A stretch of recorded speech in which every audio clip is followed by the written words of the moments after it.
Hita sy tsapa zany fa tsy nandatra tao amin'ny firenentsika rehefa nanenam-paminany fahavisoana le momba Madagasikara iny te handranako testy tena amin'ity filtre ty ndraisany zao no mijery ho avy Madagasikara. Mino aho fa olona nianatra nareo ny ao ambadika ty. Mino aho fa olona nianatra nareo mahay tsy anjera reny théorème de Thalès sur Pythagore sur verbe irrégulier sur cosinus sinus reny nareo ambadika ty. Tsy olon-tsolatra anay nareo fa olona olé. Ka teneno anay marina aza français anay vahoaka malagasy satria tsy hitanay tro se inoana. Ho tonga amin'ny farany taona ve le bus moderne. Tonga, mitovy amin'ny raiklako zany, ho tonga amin'ny farany taona zany le bus moderne, efa ao Tamatave izy zao. Mbola tsy ao Tamatave izy, eo ampovoan'ny ranomasina izy zao. Mbola tsy ao ampovoan'ny ranomasina koa izy fa mbola vao chargena aty amin'ny conteneur aty izy.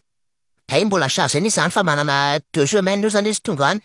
Raha maka le lalàna le maniva aty zany izy de possible ho tonga ao Tamatave zany izy ataony 2 semaines.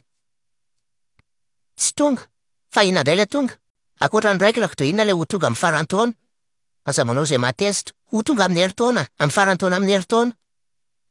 Non, mbola farany taona amin'ny herintaona amin'ny herintaona. Mbola tsy farany taona amin'ny herintaona amin'ny herintaona fa amin'ny farany taona amin'ny herintaona amin'ny herintaona amin'ny herintaona.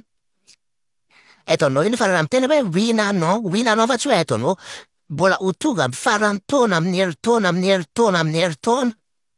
Voilà, amin'ny 2050 any zany. Satria zany amin'izay fotoana izay mbola ho lany filoham-pirenena ray nidetaka. Mbola lany filoham-pirenena ray nidetaka. Nareo aza mitesitesy tany araitim-poko karidiakako a. Zany hoe tsy lany izy zany, efa tsy filoham-pirenena izy zany efa nisy ambo le vola azony tamin'ity fitondrany ity de hoy izy hoe ho atolotra amin'ny vahoaka malagasy izy de hividianako bus moderne vahoaka malagasy. Ie, satria nanomboka tsara fanahy izy nanomboka nanome ny fony an'i Jesosy izy nanadio ny fony izy. Tsy hanao oui na non tiako tenenina teo hoe na oui na non. De avy eo tsy gadrainy intsony zany se olona miteny tsy rariny. De avoakany koa zany zao mahery lanto. Voilà, ara-piainana manoka zany mahery lanto. Tsy misy olona tsy miovy zany, za efa miteny anareo tsy misy olona tsy miovy zany. Fa iza indray zany no hitondra, Rafalo.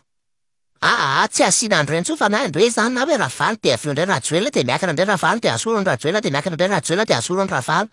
Zany hoe miakatra zany Rafalo de lasa mpanohatra indray zany Rajoelina. De avy eo indray zany miala indray zany Rajoelina de lasa mpanohatra indray Rafalo avy eo. Zay ny atao hoe boribory vetaveta. Nefa amin'izany afaka mody amin'izay nefa amin'ny herintaona. Afaka mody amin'ny herintaona Indeed ozy na LinkedIn Indeed sy LinkedIn no dikan'izany hoe oui. Zany de efa miteny anareo fa mivarotra poids ho an'ireo izay handefa entana amin'ny herintaona zany ahako mody mivarotra poids.